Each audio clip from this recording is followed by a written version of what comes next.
Hey Dry Fruits, I was scrolling through Reddit when I came across a pretty unusual account that I think you may be interested in. Immediately intrigued by this email, I clicked on the link. The link brought me to a Reddit user named noobslayer_13, and at first everything seemed pretty normal. Hey, I'm going to start making posts about my Minecraft world I've been playing in for a little bit. It's gonna be so much fun. In the next couple of posts to follow, he would go on to find a good spot for his house and then began building. After that, he would make one more post before logging off for the night. Good morning. It was now the next day and he had made yet another post. I rebuilt my house out of cobblestone. Now, on surface level, this post doesn't seem that strange. He just rebuilt his house out of cobblestone. That's until you read the second half of his caption. It should be safer now. Now, this was a bit odd. You see, this was a single player world, so what exactly does he mean by saying he should be safer now? Safer from what? But then I realized something. Earlier, in his second post, we can clearly see that he is losing hunger, indicating that he is not playing on peaceful mode. Which means that come nighttime, monsters are fully capable of spawning in, meaning that he's most likely just trying to make his base a little safer in order to protect himself from the mobs looking to kill him. And it seems this theory becomes even more reasonable when we consider his next post stating that he wants to go mining, but he'll first have to wait until it becomes morning. All he wants to do is just be safe from the monsters outside. So, mystery solved. Nothing unusual is going on, right? Well, that was until his next post. It is morning now, but I will just mine inside my house. I will see how much I get. Let you know when I am back soon. Now, this post was just weird. It makes sense to wait out the night to go mining, considering there are plenty of mobs at night which can sneak up and kill you. But it was now morning, and NoobSlayer13 still didn't want to go outside. Why? And things became even stranger when we take a look at his health. In a previous post, we can see a pretty decent view of his house, and it doesn't seem there's anything in there which can damage him in any way. So just how exactly did he manage to go from full health to almost dead in the course of time it took for the sun to rise? Maybe he wasn't being completely honest and did something off camera. But what? And is that something the reason he doesn't want to leave his house? But surrounded with mystery, we can't come to a solid conclusion yet. So I clicked onto his next post and things just got outright disturbing. I will start digging down here for now for more resources. In this post, he begins mining down for more materials, but just out of frame we could see that he blocked off his door. Why? Why is NoobSlayer13 just so paranoid? What could be making him feel like this? It's now become abundantly clear that there is a reason he doesn't want to leave his house. Something is making him terrified of leaving his base. But what? It feels like each post just drowns us in more questions than we have answers for. So with nothing else to do but move forward, I continued on to his next post. And surprisingly, the contents of this next post was relatively more normal. He's just mining coal. That's until I read the caption. I've been mining for a bit and now I must leave. I don't know if I'll be back. This caption immediately struck me as uncanny. Why must he leave?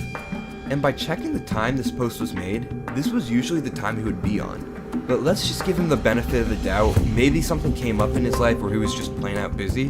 But the part that really confuses me is when he says, I don't know if I'll be back. Now, if he was just simply busy, why is he saying he doesn't know if he'll be back on? And I'm getting this as he doesn't know if he'll ever be back on. But maybe he just meant he doesn't know if he'll be back on later tonight, which in that case wouldn't be that odd to say. But this theory immediately becomes disproven in his following post. I'm back. I found diamonds, but sorry, I don't know if I am allowed to keep playing. We'll see, but they don't want me to, I don't think. Sorry, I don't know if I'm allowed to keep playing. They don't want me to. Now, things are becoming obvious. Someone is saying he can't play anymore. It becomes clear that NoobSlayer13 is a pretty young individual, just by his name and the abundance of spelling mistakes in his posts. So maybe he just means that his parents are saying he can't play anymore. It's clear that he's spending tons of time in this game, and maybe his parents are just trying to limit his screen time. But if that's the case, why is he phrasing it so weirdly? Just the way he wrote this makes it seem like there's something a little deeper that we aren't seeing on the surface. But maybe I'm just becoming paranoid now. So for further verification, I went to his next post, and this is where things became terrifying. I'm so sorry, I cannot do it anymore. I just never wanted any of this to happen. Please, I'm so sorry. We have all the proof in the world that something more disturbing is going on than we initially thought. Just reading this gave me chills. Let's break this post down. He says he is sorry and he cannot do it anymore. Which, fine, maybe Noobslayer is just being overly dramatic about his parents limiting how much he could play, but then why would he say, "I never wanted any of this to happen, and I'm so sorry"? What didn't he want to happen?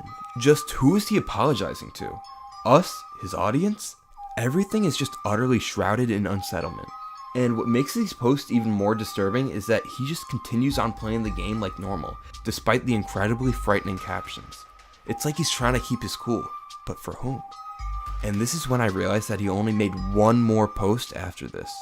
So with a slight uncertainty, I clicked onto it. This was paralyzing. His final post had no caption, just a single image. And at first, the post didn't seem too odd. It was the first time Noobslayer13 has left his house since the beginning of his post. He finally overcame his delusional paranoia. But then something caught my eye.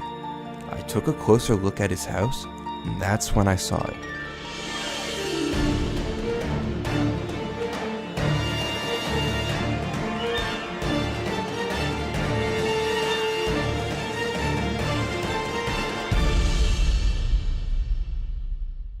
Something was watching.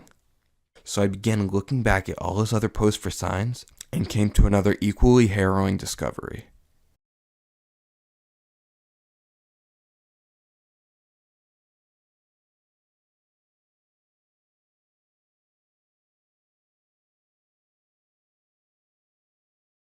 It has been watching this whole entire time. We now know as to why he was acting just so peculiar. We didn't know it then, but this thing was following him throughout his entire journey. But that now leads us to another mystery. What happened to Noobslayer13? I mean, just these posts alone make the story very disturbing, but the fact that this was also his final post to Reddit before just disappearing, I mean, where could he possibly be? What could have happened to him following this last post? We need an update. And after checking his Reddit profile, we can see that he hasn't even been back online since. He has seemingly vanished from the internet with no traces left behind whatsoever. This was very bizarre. So to try to find any leads on what happened to him, I began trying to search for his name, Noobslayer13, on any other platforms just to see if another account of his would emerge.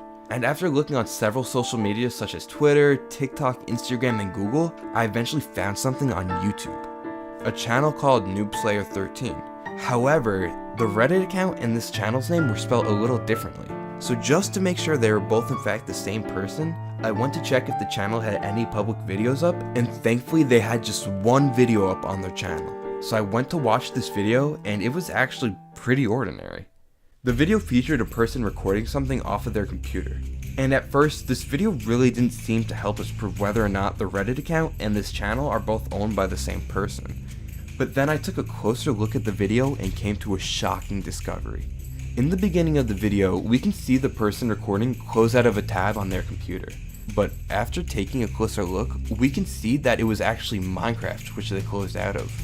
And if we look even closer, we can actually see the player's arm in-game. And we see it's the same exact arm in the Reddit post, meaning that we can finally confirm that this channel is indeed owned by the same person making those posts onto Reddit. But now that we confirm that this is actually Noobslayer13's YouTube channel, now what? It's not like this video had anything useful which would help us in finding out what actually happened to Noobslayer after his final Reddit post. And I really felt like I had hit a dead end in solving this mystery. That wasn't until I came across something huge. You see, after watching the video, I was looking for anything that would potentially give us a clue as to what happened to Noobslayer. And that's when I decided to scroll down to the comment section. And let's just say, this is where things got disturbing. When I scrolled down to the comment section, I was met with a very strange comment. Aaron, we love you. Now at first, this might just seem like a bot comment not relating to the video at all. That was until I scrolled down a little more and found yet another. Aaron, Mimi misses you. Another comment made by the same exact user as before. This was a little odd, but hey, maybe it was just left by a family member trying to show their support. However, it was only when I read the last comment left on the video where things got creepy. Aaron, we miss you, buddy. Love you, kid. Come home soon, please. All comments made by the same user. Okay, this was getting weird. This seems a little excessive just to be a supportive family member, but not knowing what to do with this information, I kept this in the back of my mind and began digging around a little further. And that's when I came to a shocking realization. If you didn't know, YouTube has a feature where you can customize your channel's URL and make it unique. And after checking to see if Noobslayer had a customized URL, I found out that he actually does. And surprisingly, we can see that Noobslayer13 actually goes by a different username, Mr. Kane 9999. And this is where it hit me. You see, thinking back to the strange comments under the YouTube video, the same name kept popping up over and over again, Aaron. And by looking at the channel's URL, Mr. Kane 9999, we can come to the conclusion that his last name must be Kane. And putting 2 and 2 together, we get Aaron Kane. Now that we have Noobslayer13's real name, this will help us vastly in finding out what actually happened to him. So I started off by googling the name Aaron Kane, and things got weird. After searching for the name Aaron Kane, I clicked on the first link I saw. And confused at first, I began reading a little to see what I had actually clicked on, and that's when I came to the horrifying realization that this was actually a missing persons report. Yes, you heard me right, a missing persons report. Aaron Kane, a 16-year-old male, was last seen around 11:30 p.m. on April 12, 2025. Terrifyingly just 1 hour after his final Reddit post. So I'll leave you with this. Whatever that thing was in his Minecraft world, following him behind every step he took, watching his every movement, I really don't know what it was, but I'll tell you this. I don't believe this was just a coincidence. I know that whatever that thing was, that's what took him. That's what made him vanish. That's what made him disappear without a single trace. We may never know what actually happened to Noobslayer13, or as we know now as Aaron Kane, but I guarantee you, when faced with the opportunity between truly knowing or not, I'll pick blissful ignorance every single